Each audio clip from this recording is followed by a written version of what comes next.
Bwana, baada ya kumaliza show pale Serengeti Lounge, hatimaye nimemdaka huyu hapa Rich Mavoko. Amefanya vizuri sana kwenye performance yake. Nataka aniambie kidogo kuhusiana na performance ile na audience ambayo ameikuta. Imekuwa ni surprise sana bro. Audience wana vibe na bwana noma sana. Uongozi mzima, manager amefanya kazi kubwa kiukweli. Kukuta audience ambayo imejaa, imeshona. Hiyo sio kila lounge, sio kila watu wanaweza waka kupata audience kama hiyo. Kwa hiyo ni kitu cha kushukuru Mungu, lakini kushukuru uongozi pia wa New Serengeti management wanafanikisha.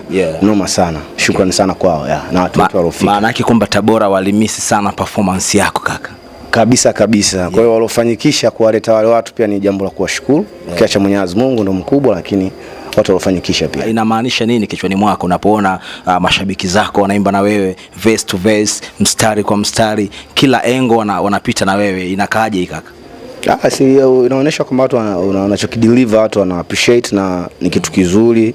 Kwa hiyo ni jambo la kushukuru Mungu. Sina watu wa kushukuru Mungu kwenye kila kitu. Nini hasa ambacho unaweza ukatuambia au ukatuahidi sisi watu wa Tabora, kwa sababu leo umefanya performance kali, performance yenye viwango vya hali ya juu sana, lakini bado tunategemea makubwa zaidi kutoka kwa Rich Mavoko. Labda kama kuna EP ambayo unaweza ukaja ukailaunch hapa Tabora ili na sisi tupate kipaumbele chochote, au labda nini hasa unaweza ukatuambia? Mimi nafikiri Tabora kama hapo New Serengeti ni sehemu nzuri sana kiukweli. Ina deserve me kushuka na dancer karibia hata dancer 4-6 kwa ile stage. Kwa kitu ambacho leo wamemiss ni ile connection ya mimi na dancers, kufanya vitu ambavyo pia hawajawahi kuona msanii akiwa anafanya. Msanii kama dancer, unajua I used to be a dancer.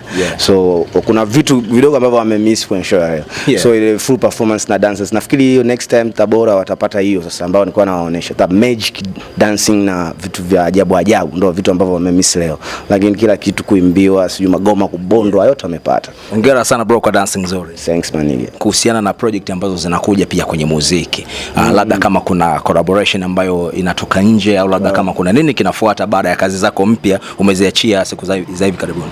Sisi tuwezi kusema nini kinafuata, but watu wataona nini kinachokuja. Tabora pia kuna wasanii ambao wanataka kufuata nyayo zako kaka. Lakini pia kuna majenzi ambao wanafanya bongo flava. Kwa sasa hivi tukitaka kuisikiliza pure bongo flava, ni lazima tumfuate Rich Mavoko. Ni mtu ambaye bongo flava ameitoa mbali mpaka hapa mpaka tumefika. Ukitaka muziki mzuri lazima utamsikiliza Rich Mavoko. Nini hasa neno la kuwaambia vijana ambao wanataka kuja kwenye bongo flava waimbe ile pure bongo flava? Kama ni mbongo pia atakuwa anafanya tu bongo flava, hata kama akiimba ki Nigeria atakuwa tu anafanya bongo flava.